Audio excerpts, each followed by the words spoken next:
ನಮಸ್ಕಾರ ವೀಕ್ಷಕರೇ. ಇವತ್ತಿನ ಝೀರೋದ ಮಾರ್ಕೆಟ್ಸ್‌ನ ದ ಡೈಲಿ ಬ್ರೀಫ್ ಎಪಿಸೋಡ್ ಅಲ್ಲಿ ನಿಮ್ಗೋಸ್ಕರ 2 ವಿಷಯಗಳನ್ನ ನಾನು ತಗೊಂಡ್ ಬಂದಿದ್ದೀನಿ. ಮೊದಲಿಗೆ ಇಂಡಸ್ಇಂಡ್ ಬ್ಯಾಂಕ್ 2,000 ಕೋಟಿ ಅಕೌಂಟಿಂಗ್ ಅಲ್ಲಿ ಮಿಸ್ಟೇಕ್ ಮಾಡಿದೆ. ಏನ್ ತಪ್ಪಾಯಿತು ಅನ್ನೋದ್ರ ಬಗ್ಗೆ ತಿಳ್ಕೊಳ್ಳೋಣ. ಇದಾದ್ಮೇಲೆ ಹುಂಡೈ ಮಾಡಿದ 31,526 ಕೋಟಿ ಈ ರಿಲೇಟೆಡ್ ಪಾರ್ಟಿ ಡೀಲ್ ಸರಿ ಇದೆಯಾ ಅಥವಾ ತಪ್ಪಿದೆಯಾ ಅನ್ನೋದ್ರ ಬಗ್ಗೆ ಚೆಕ್ ಮಾಡ್ತಿದ್ದಾರೆ. ಈ ವಿಷಯ ಏನು ಅನ್ನೋದ್ರ ಬಗ್ಗೆನೂ ಕೂಡ ಡಿಸ್ಕಸ್ ಮಾಡೋಣ. ಫೈನಾನ್ಷಿಯಲ್ ಮಾರ್ಕೆಟ್ಸ್ ಅಲ್ಲಿ ಆಗುವಂತಹ ದೊಡ್ಡ ದೊಡ್ಡ ಚೇಂಜಸ್ ಆಗಿರ್ಬೋದು ಅಥವಾ ಹಣಕಾಸಿನ ವಿಷಯ ಆಗಿರ್ಬೋದು, ಇದೆಲ್ಲನೂ ಕೂಡ ತುಂಬಾ ಸಿಂಪಲ್ ಆಗಿ ನಾನು ನಿಮ್ಗೆ ಅರ್ಥ ಮಾಡಿಸ್ತೀನಿ. ಇವತ್ತು 12th ಮಾರ್ಚ್ ವೆಡ್ನೆಸ್ಡೇ. ನಾನು ನಿಮ್ಮ ನಿರೂಪಕಿ ಚಂದನಾ ಗೌಡ. ನೀವು ನಮ್ಮ ಕಾರ್ಯಕ್ರಮವನ್ನ ಕೇಳಬೇಕು ಅಂತ ಅನ್ಕೊಂಡಿದ್ರೆ ಆಪಲ್ ಮತ್ತೆ ಸ್ಪಾಟಿಫೈ ಪಾಡ್ಕಾಸ್ಟ್ ಅಲ್ಲೂ ಸಹ ಕೇಳಬಹುದು. ಒಂದ್ ವಿಷಯ ನೆನಪಿರ್ಲಿ, ಯಾವುದೇ ರೀತಿಯಾದಂತಹ ಸ್ಪ್ಯಾಮ್ ಮಾಡ್ತಿಲ್ಲ. ಪ್ರತಿಯೊಂದು ಲಿಂಕ್ ಸಹ ಕಮೆಂಟ್ ಸೆಕ್ಷನ್ ಅಲ್ಲಿ ಅವೈಲೇಬಲ್ ಇದೆ.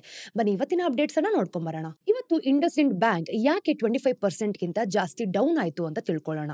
ನೋಡಿ, ಬ್ಯಾಂಕಿಂಗ್ ಆಗಿರ್ಬೋದು ಅಥವಾ ಫೈನಾನ್ಸ್ಗೆ ಸಂಬಂಧಪಟ್ಟ ಯಾವುದೇ ವಿಷಯ ಇರಲಿ, ನಂಬಿಕೆ ತುಂಬಾನೇ ಮುಖ್ಯ. ಒಂದು ಲೆಕ್ಕಾಚಾರದಲ್ಲಿ ನೋಡೋದಾದ್ರೆ ಈ ನಂಬಿಕೆ ಅನ್ನೋದೇ ಒಂದು ಪ್ರಾಡಕ್ಟ್ ಅಂತ ಹೇಳ್ಬೋದು. ಯಾರು ಬ್ಯಾಂಕ್ ಅಲ್ಲಿ ದುಡ್ಡನ್ನ ಸೇಫ್ ಆಗಿ ಇಡೋದಕ್ಕೆ ಏನ್ ಸ್ಪೆಷಲ್ ಜಾಗ ಇದೆ ಅಂತ ಡೆಪಾಸಿಟ್ ಮಾಡೋದಕ್ಕೆ ಹೋಗಲ್ಲ. ಸೇಫ್ ಆಗಿ ಇರುತ್ತಾ, ನಮ್ಮ ನಂಬಿಕೆನ ಇವರು ಬ್ರೇಕ್ ಮಾಡಲ್ವಾ ಅನ್ನೋದನ್ನ ಯೋಚನೆ ಮಾಡ್ತಾರೆ. ಇನ್ವೆಸ್ಟರ್ಸ್ಗಳು ಬ್ಯಾಂಕ್ ಶೇರ್ಸ್ ಅನ್ನ ತಗೊಳ್ಳೋದು ಅದೇ ಕಾರಣಕ್ಕೆ. ಬ್ಯಾಲೆನ್ಸ್ ಶೀಟ್ಸ್ ನಲ್ಲಿರೋ ಒಂದು ನಂಬರ್ ಕರೆಕ್ಟ್ ಆಗಿರುತ್ತೆ ಅಂತಾನು ಕೂಡ ನಂಬ್ತಾರೆ. ಅದಕ್ಕೆ ಬ್ಯಾಂಕ್ ಸಡನ್ ಆಗಿ ಒಂದು ಅಕೌಂಟಿಂಗ್ ಇಶ್ಯೂ, ಈ ಲೆಕ್ಕದ ಸಮಸ್ಯೆ ಸಿಕ್ತು ಅಂತಂದ್ರೆ ಮಾರ್ಕೆಟ್ ಖಂಡಿತವಾಗ್ಲೂ ಸುಮ್ಮನೆ ಇರಲ್ಲ. ಇತ್ತೀಚೆಗೆ ಇಂಡಿಯಾದಲ್ಲಿ ಈ 5th ಲಾರ್ಜೆಸ್ಟ್ ಬ್ಯಾಂಕ್ ಆಗಿರೋ ಇಂಡಸ್ಇಂಡ್ ಬ್ಯಾಂಕ್ ಅಲ್ಲಿ ಇದೇ ತರ ಆಯ್ತು ನೋಡಿ. ಬ್ಯಾಂಕ್ ಡೆರಿವೇಟಿವ್ಸ್ ಒಂದು ತರ ಕಾಂಟ್ರಾಕ್ಟ್ ಅಲ್ವಾ. ಈ ಟ್ರಾನ್ಸಾಕ್ಷನ್ ಸರಿ ಇಲ್ಲ ಅಂದಿದ್ದಕ್ಕೆ ನೆಟ್ ವರ್ತ್ಗೆ ಅಂದ್ರೆ 2.35% ಲಾಸ್ ಆಯ್ತು. ಅಂದ್ರೆ ಸುಮಾರು 1,500 ಇಂದ 2,000 ಕೋಟಿ ರಾತ್ರೋರಾತ್ರಿ ಖಾಲಿ ಆಯ್ತು. ಈ ನ್ಯೂಸ್ ಬಂದ ತಕ್ಷಣ ಇಂಡಸ್ಇಂಡ್ ಶೇರ್ ನ ನಾವು ನೋಡಿದಾಗ 25% ಡೌನ್ ಆಗಿದೆ. ನೋಡಿ, ಈಗ ಬ್ಯಾಂಕ್ ಏನು ಮುಳುಗೋ ರೇಂಜ್ಗೆ ಹೋಗಿಲ್ಲ. ಆದ್ರೆ ಸಮಸ್ಯೆ ಏನಪ್ಪಾ ಅಂತಂದ್ರೆ ಈ ಡೆರಿವೇಟಿವ್ಸ್ ಬಗ್ಗೆ ತಪ್ಪಾಗಿ ಲೆಕ್ಕ ಹಾಕಿದ್ರೆ ಬೇರೆ ಏನನ್ನ ಸರಿ ಇಲ್ಲದೆ ಇದ್ರೂ ಕೂಡ ನಾವು ಹೆಂಗ್ ನಂಬೋದು ಹೇಳಿ. ಬಹುಶಃ ಅದಕ್ಕೆ ಇನ್ವೆಸ್ಟರ್ಗಳು ಕೂಡ ಪ್ಯಾನಿಕ್ ಆಗ್ತಾ ಇರೋದು. ಅಷ್ಟೇ ಅಲ್ಲ, ಇಂಡಸ್ಇಂಡ್ ಬ್ಯಾಂಕ್ ಸಿಇಒ ಆದಂತ ಈ ಸುಮಂತ್ ಕಾತ್ಪಾಲಿಯಾ ಅವರನ್ನ ಮತ್ತೆ ಅಪಾಯಿಂಟ್ ಮಾಡುವಂತ ಟೈಮ್ ಹತ್ರ ಇತ್ತು. ನೋಡಿ, ಬೋರ್ಡ್ ಈ ಆಡಳಿತ ಮಂಡಳಿ ಅವರಿಗೆ ಇನ್ನೂ 3 ವರ್ಷ ಕೊಡೋದಕ್ಕೆ ಇಷ್ಟಪಟ್ಟಿತ್ತು ಕೂಡ. ಆದ್ರೆ RBI ಒಂದೇ ವರ್ಷ ಕೊಡ್ತು. ನೋಡಿ, ಡೈರೆಕ್ಟ್ ಆಗಿ ನಿಮ್ನ ನಂಬಲ್ಲ ಅನ್ನೋ ತರ ಹೇಳ್ದೆ ಇದ್ರು ಕೂಡ 3 ವರ್ಷದ ಬದಲು 1 ವರ್ಷ ಕೊಟ್ಟಿದ್ದು ಯಾಕೆ ಅಂತ ಡೌಟ್ ಇರೋ ತರನೇ ಕಾಣಿಸ್ತಾ ಇದೆ. ಇವೆಲ್ಲ ಸೇರ್ಸಿದ್ರೆ ಇಂಡಸ್ಇಂಡ್ ನೋಡೋಕೆ ಸ್ಟೇಬಲ್ ಆಗಿ ಕಾಣಿಸಿದ್ರು ಕೂಡ ರೆಗ್ಯುಲೇಟರ್ ಮತ್ತೆ ಮಾರ್ಕೆಟ್ ಇಬ್ರು ಟ್ರಸ್ಟ್ ಕಳ್ಕೊಂಡ್ ಹಾಗೆ ಆಯ್ತು. ಸೊ ಏನ್ ನಡೀತು, ಎಲ್ ತಪ್ಪಾಯ್ತು, ಇಂಡಸ್ಇಂಡ್ ನಿಜವಾಗ್ಲೂ ಸಮಸ್ಯೆಯಲ್ಲಿ ಸಿಕ್ಕಾಕೊಂಡಿದ್ಯಾ? ಇವೆಲ್ಲ ನೋಡಿದ್ರೆ ನಮ್ಗೇನ್ ಅನ್ಸ್ತು ಗೊತ್ತಾ, ಇದೇನು ಕಂಪ್ಲೀಟ್ ಸ್ಟೋರಿ ಅಲ್ಲ. ನ್ಯೂಸ್ ಬರ್ತಿದ್ದ ಹಾಗೆ ಚೇಂಜ್ ಮಾಡ್ತೀವಿ ಕೂಡ.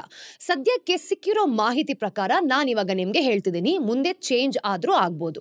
ಬ್ಯಾಂಕ್ಗಳು ಟ್ರೇಡರ್ಸ್ ಕೂಡ, ಅಂದ್ರೆ ಬ್ಯಾಂಕರ್ಸ್ ಆರ್ ಟ್ರೇಡರ್ಸ್ ಟು. ಈಗ ಮೊದಲು ಡೆರಿವೇಟಿವ್ಸ್ ಅಂದ್ರೆ ಏನು ಮತ್ತೆ ಇಂಡಸ್ಇಂಡ್ ಅದನ್ನ ಯಾಕೆ ಯೂಸ್ ಮಾಡುತ್ತೆ ಅಂತ ನೋಡ್ಕೊಂಬರೋಣ. ನೋಡಿ, ನಮ್ ತರನೇ ಬ್ಯಾಂಕ್ಗಳು ಕೂಡ ಟ್ರೇಡ್ ಮಾಡ್ತಾರೆ. ಅವ್ರಿಗೆ ಪ್ರೊಪ್ರೇಟರಿ ಟ್ರೇಡಿಂಗ್ ಡೆಸ್ಕ್ ಅಥವಾ ಪ್ರಾಪ್ ಡೆಸ್ಕ್ ಅಂತ ಇರುತ್ತೆ. ಅಲ್ಲಿ ಅವರು ದುಡ್ಡನ್ನ ಯೂಸ್ ಮಾಡ್ಕೊಂಡು ಟ್ರೇಡ್ ಮಾಡ್ತಾರೆ.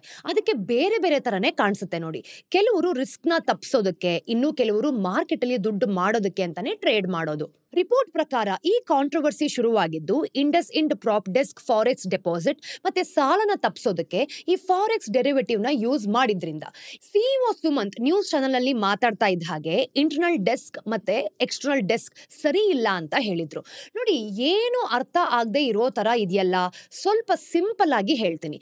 ಇಂಡಸ್ಇಂಡ್ ಹತ್ರ ತುಂಬಾ ವಿದೇಶಿ ದುಡ್ಡು ಇತ್ತು ಮತ್ತೆ ಹೊರಗಡೆ ಸಾಲನು ಕೂಡ ತಗೊಂಡಿದ್ರು.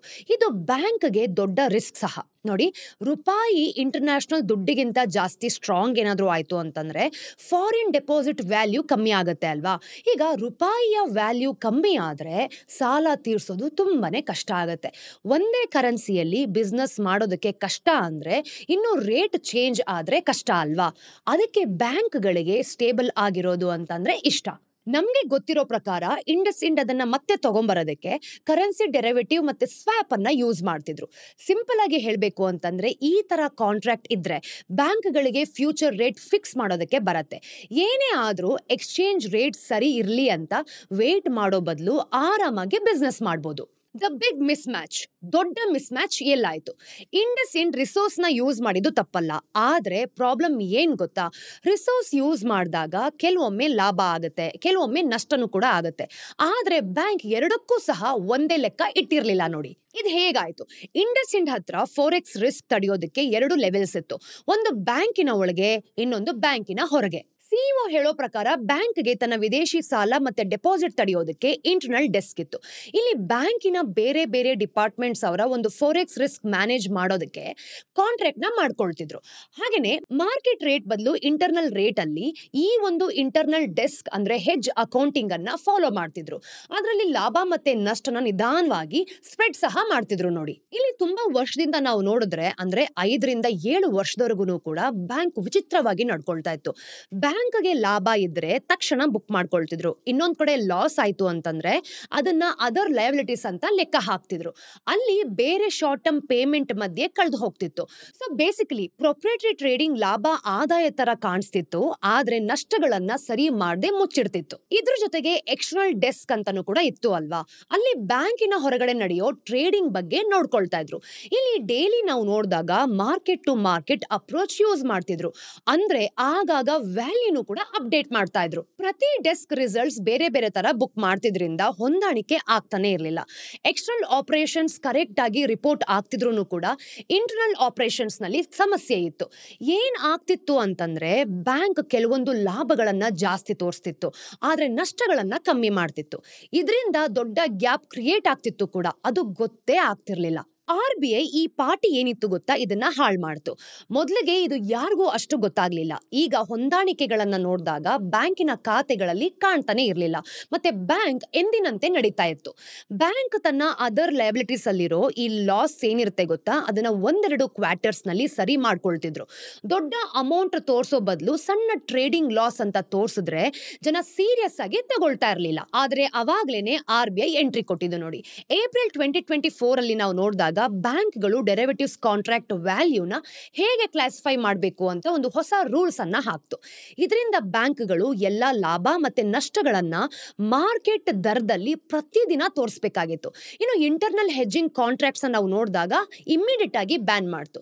ಈಗ ಬ್ಯಾಂಕ್ಗಳಿಗೆ ಫಾರಿನ್ ಎಕ್ಸ್ಪೋಜರ್ ಕಮ್ಮಿ ಮಾಡಬೇಕು ಅಂದ್ರೆ ಮಾರ್ಕೆಟ್ ಅಲ್ಲಿ ಟ್ರೇಡ್ ಮಾಡ್ಕೊಳ್ಬೇಕು.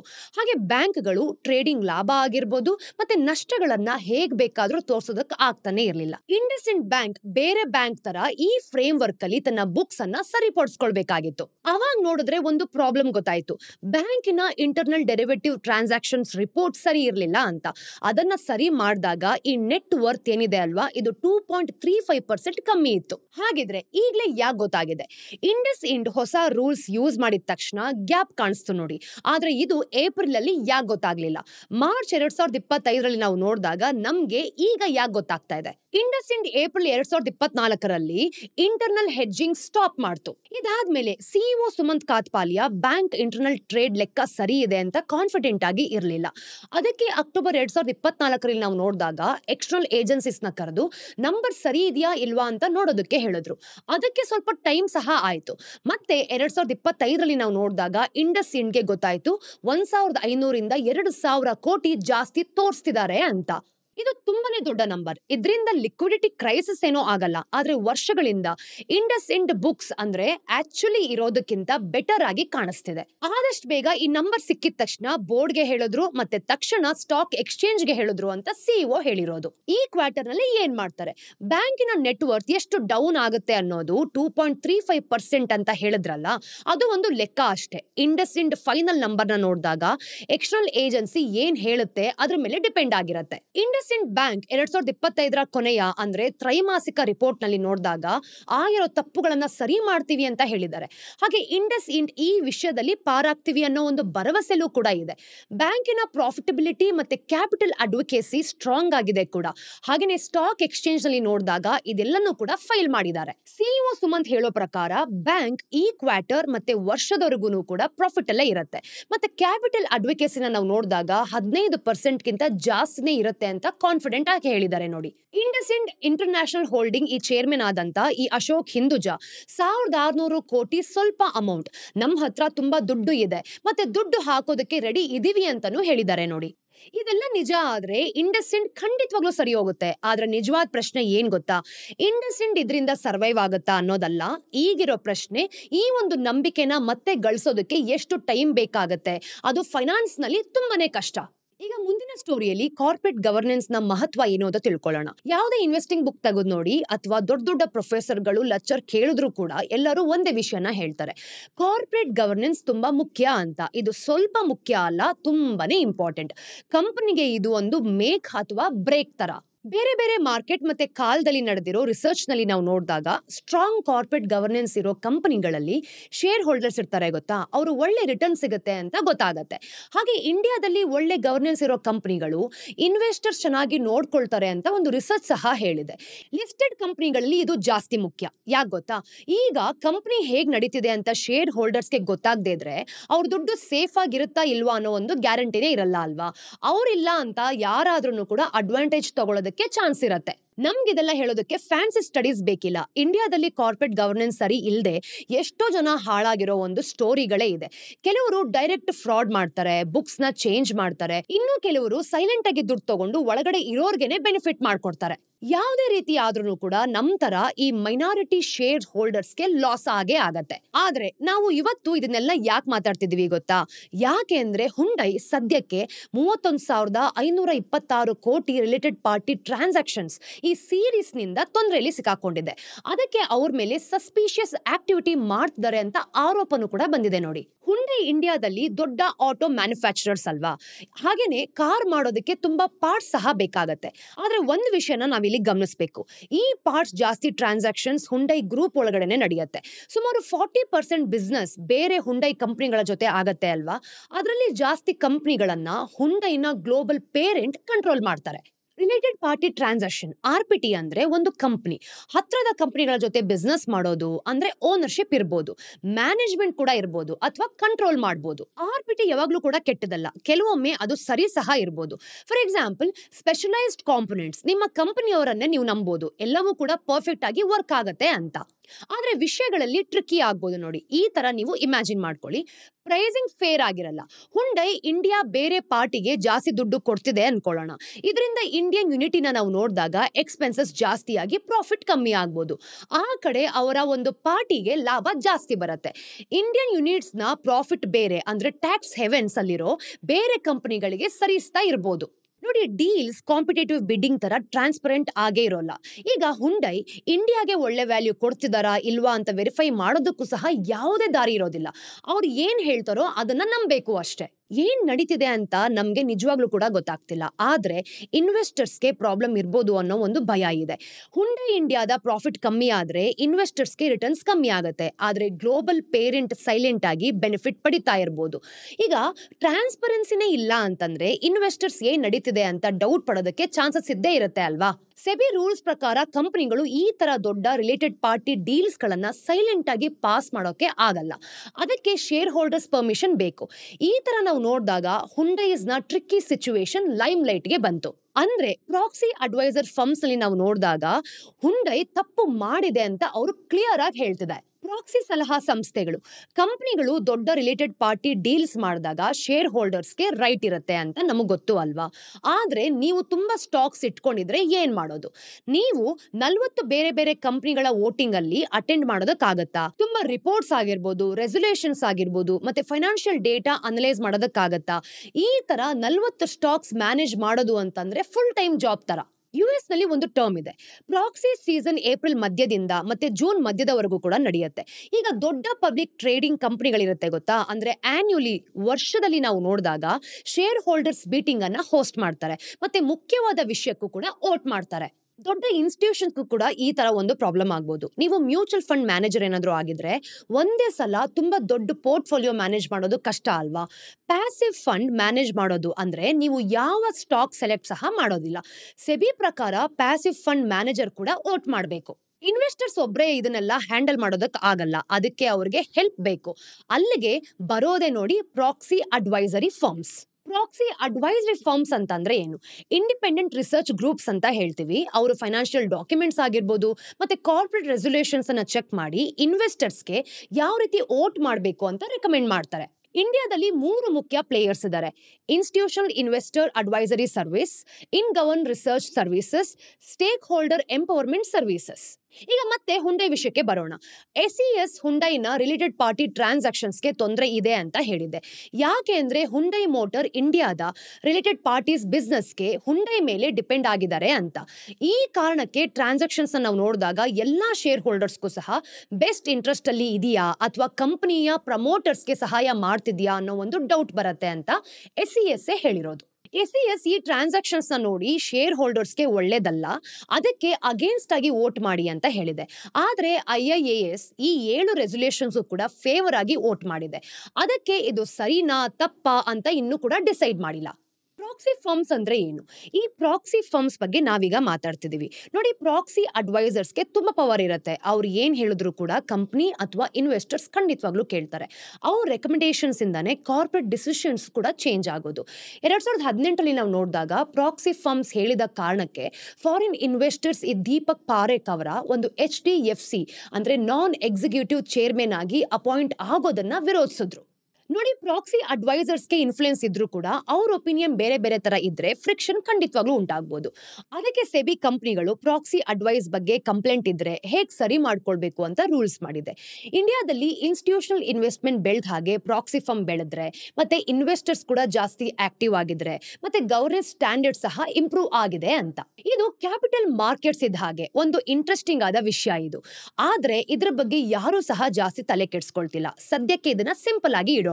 ಪ್ರಾಕ್ಸಿ ಅಡ್ವೈಸರ್ಸ್ ಯಾಕೆ ಮುಖ್ಯ ಅಂತಂದ್ರೆ ಇದರಿಂದ ತುಂಬಾ ರಿಟೇಲ್ ಇನ್ವೆಸ್ಟರ್ಸ್ ಕಾರ್ಪೊರೇಟ್ ವೋಟಿಂಗ್ ನಲ್ಲಿ ಪಾರ್ಟಿಸಿಪೇಟ್ ಮಾಡ್ತಾರೆ, ಮತ್ತೆ ಮಾರ್ಕೆಟ್ ಇನ್ಕ್ಲೂಸಿವ್ ಆಗತ್ತೆ ಅಂತ. ಹುಂಡೈ ವೋಟಿಂಗ್ ಮಾರ್ಚ್ 17ಕ್ಕೆ ಮುಗಿಯತ್ತೆ. ಅವಾಗ ರಿಸಲ್ಟ್ಸ್ ಏನು ಅಂತ ನಮಗೆ ಕ್ಲಿಯರ್ ಆಗಿ ಗೊತ್ತಾಗುತ್ತೆ ನೋಡಿ. ರಿಸಲ್ಟ್ಸ್ ಏನೇ ಇದ್ರೂ ಕೂಡ ಪ್ರಾಕ್ಸಿ ಅಡ್ವೈಸರ್ಸ್ ಇಂಪ್ಯಾಕ್ಟ್ ಮಾತ್ರ ತುಂಬಾ ಅಂಡರ್ ರೇಟೆಡ್, ಹಾಗೆ ತುಂಬಾ ದೊಡ್ಡದು ಕೂಡ. ಸ್ನೇಹಿತರೆ, ಇದು ಸ್ಟೋರೀಸ್ ನ ಅಪ್ಡೇಟ್ ಟಿಡ್ಬಿಟ್ಸ್ ಏನು ಅಂತ ನೋಡ್ಕೊಂಬರೋಣ. ಮೊದಲನೇದು, ಭಾರತದ ಅಡುಗೆ ಎಣ್ಣೆ ಇಂಪೋರ್ಟ್ ನಾವು ನೋಡಿದಾಗ 4 ವರ್ಷಗಳ ಕನಿಷ್ಠ ಮಟ್ಟಕ್ಕೆ ಮತ್ತೆ ಸ್ಟಾಕ್ 3 ವರ್ಷಗಳ ಕನಿಷ್ಠ ಮಟ್ಟಕ್ಕೆ ಬಂದಿದೆ. ಫೆಬ್ರವರಿ 2025ರಲ್ಲಿ ಭಾರತದ ಎಡಿಬಲ್ ಆಯಿಲ್ ಇಂಪೋರ್ಟ್ ನಾವು ನೋಡಿದಾಗ 8,99,565 ಮೆಟ್ರಿಕ್ ಟನ್ಗೆ ಇಳಿದೋಗಿದೆ. ಇದು ಕಳೆದ 4 ವರ್ಷಗಳಲ್ಲಿ ಕನಿಷ್ಠ ಅಂತ. ಹಂಗೆ ಸೋಯಾ ಆಯಿಲ್ ನಾವು ನೋಡಿದಾಗ 36% ಕಡಿಮೆಯಾಗಿ 2,83,737 ಟನ್ಗೆ ತಲುಪಿದೆ. ಮತ್ತೆ ಸನ್ಫ್ಲವರ್ ನಾವು ನೋಡಿದಾಗ 20.8% ಕಡಿಮೆ ಆಗಿದೆ. ಹಾಗೆ 2,28,275 ಟನ್ಗೆ ತಲುಪಿದೆ. ಆದ್ರೆ ಪಾಮ್ ಆಯಿಲ್ ಇಂಪೋರ್ಟ್ ನಾವು ನೋಡಿದಾಗ ಜನವರಿಯಿಂದ 35.7%ಗೆ ಏರಿಕೆ ಆಗಿದೆ. ಅಂದ್ರೆ 3,73,549 ಟನ್ಗೆ ತಲುಪಿದೆ ಅಂತ. ಸತತ 2 ತಿಂಗಳುಗಳಿಂದ ನಾವು ನೋಡಿದಾಗ ಟೋಟಲ್ ಇಂಪೋರ್ಟ್ ಕಡಿಮೆ ಆಗಿರೋದ್ರಿಂದ ಎಡಿಬಲ್ ಆಯಿಲ್ ಸ್ಟಾಕ್ 14% ರಷ್ಟು ಕುಸಿದು 1.87 ಮಿಲಿಯನ್ ಟನ್ಗಳಿಗೆ ತಲುಪಿದೆ. ಇದು ಕಳೆದ 3 ವರ್ಷಗಳಲ್ಲಿಯೇ ತುಂಬಾ ಕನಿಷ್ಠ ಇನ್ವೆಂಟರಿ ಅಂತ. 1 ವರ್ಷದ ಹಿಂದೆ ನಾವು ನೋಡಿದಾಗ 66% ಇದ್ದ ಪಾಮ್ ಆಯಿಲ್ ಈಗ 43% ಆಗಿದೆ. ಇನ್ವೆಂಟರಿ ಖಾಲಿ ಆಗ್ತಿರೋದ್ರಿಂದ ಮುಂದಿನ ತಿಂಗಳುಗಳಲ್ಲಿ ಇಂಪೋರ್ಟ್ ಹೆಚ್ಚಾಗುವಂತ ಎಕ್ಸ್ಪೆಕ್ಟೇಷನ್ಸ್ ಒಂದು ಖಂಡಿತವಾಗ್ಲೂ ಇದೆ. ಇದರಿಂದ ಗ್ಲೋಬಲ್ ಪಾಮ್ ಆಯಿಲ್ ಪ್ರೈಸ್ ಮತ್ತೆ US ಸೋಯಾ ಆಯಿಲ್ ಫ್ಯೂಚರ್ಸ್ ಮೇಲೆ ಪರಿಣಾಮ ಖಂಡಿತವಾಗ್ಲೂ ಬೀಳ್ಬಹುದು. ಬಿಟ್ ಫೆಬ್ರವರಿ 2025ರಲ್ಲಿ ಹೊಸ ಡಿಮ್ಯಾಟ್ ಅಕೌಂಟ್ ಓಪನಿಂಗ್ ಮಾಡಬೇಕು ಅಂತಾನೆ 22.6 ಲ್ಯಾಕ್ಸ್ಗೆ ಇಳಿದೋಗಿದೆ. ಮಾರುಕಟ್ಟೆಯ ವಾಲಿಟಿಲಿಟಿ ಹೆಚ್ಚಾದ ಕಾರಣ ಈ ಇನ್ವೆಸ್ಟರ್ ಸೆಂಟಿಮೆಂಟ್ ಕಡಿಮೆ ಆಗಿದೆ ಅಂತ. 2023 ಮೇ ತಿಂಗಳಿಂದ ನಾವು ನೋಡಿದಾಗ ಇದು ಕನಿಷ್ಠವಾಗಿರೋದು. ಸುಮಾರು 40 ಲಕ್ಷ ಕೋಟಿ ಮಾರ್ಕೆಟ್ ವ್ಯಾಲ್ಯೂ ಕಡಿಮೆ ಆಗಿದೆ ಅಂತ. ನಿಫ್ಟಿ 50 ನೋಡಿದಾಗ 6%, ನಿಫ್ಟಿ ಮಿಡ್ ಕ್ಯಾಪ್ 100 ನೋಡಿದಾಗ 11%, ನಿಫ್ಟಿ ಸ್ಮಾಲ್ ಕ್ಯಾಪ್ 100 ನೋಡಿದಾಗ 13%ಗೆ ಕುಸಿದೋಗಿದೆ. ಟ್ರೇಡಿಂಗ್ ಆಕ್ಟಿವಿಟಿ ಕೂಡ ಕಡಿಮೆ ಆಗಿದೆ ಅಂತ. ಹಾಗೇನೆ ಕ್ಯಾಶ್ ಮಾರ್ಕೆಟ್ ADTV ನೋಡಿದಾಗ 10%, MOM ಅಲ್ಲಿ ಕುಸಿದಿದ್ದು 91,661 ಕೋಟಿಗೆ ತಲುಪಿದೆ. ಹಾಗೆ ಡೆರಿವೇಟಿವ್ಸ್ ADTV ಅಲ್ಲಿ ನೋಡಿದಾಗ 2%ಗೆ ಕುಸಿದಿದೆ, ಅಂದ್ರೆ 188 ಲಕ್ಷ ಕೋಟಿಗೆ ತಲುಪಿದೆ ಅಂತ. ಗರಿಷ್ಠ ಮಟ್ಟದಲ್ಲಿ ನಾವು ನೋಡಿದಾಗ ಕ್ಯಾಶ್ ಮತ್ತೆ ಡೆರಿವೇಟಿವ್ ಸೆಗ್ಮೆಂಟ್ ನಲ್ಲಿ ADTV ಕ್ರಮವಾಗಿ ನಾವು ನೋಡಿದಾಗ 44% ಮತ್ತೆ 51% ಅಷ್ಟು ಕುಸಿದೋಗಿದೆ. IPO ಪೈಪ್ಲೈನ್ ದುರ್ಬಲವಾಗಿದೆ ಅಂತ ಇಲ್ಲೇ ಗೊತ್ತಾಗುತ್ತೆ ನೋಡಿ. ತಿಂಗಳ ಇಶ್ಯೂಯೆನ್ಸ್ ಅನ್ನು ನೋಡಿದಾಗ 2024ರಲ್ಲಿ 8ರಿಂದ 2025ರಲ್ಲಿ 5ಕ್ಕೆ ಇಳಿದೋಗಿದೆ. ಇದೆಲ್ಲದರಿಂದ ಹೊಸ ಇನ್ವೆಸ್ಟರ್ಸ್ ಪಾರ್ಟಿಸಿಪೇಟ್ ಮಾಡಬೇಕು ಅಂದ್ರೂ ಕೂಡ ಚಾನ್ಸಸ್ ತುಂಬಾ ಕಡಿಮೆ ಇದೆ ಅಂತ ಇಲ್ಲೇ ಗೊತ್ತಾಗುತ್ತೆ. ಸ್ನೇಹಿತರೆ, ಇದು ಇವತ್ತಿನ ಝೀರೋದ ಮಾರ್ಕೆಟ್ಸ್ನ ದ ಡೈಲಿ ಬ್ರೀಫ್ನ ಅಪ್ಡೇಟ್. ನಿಮ್ಮೆಲ್ಲರಿಗೂ ಸಹ ವಿಡಿಯೋ ಇಷ್ಟ ಆಗಿದೆ ಅಂತ ನಾನು ಅನ್ಕೊಳ್ತೀನಿ.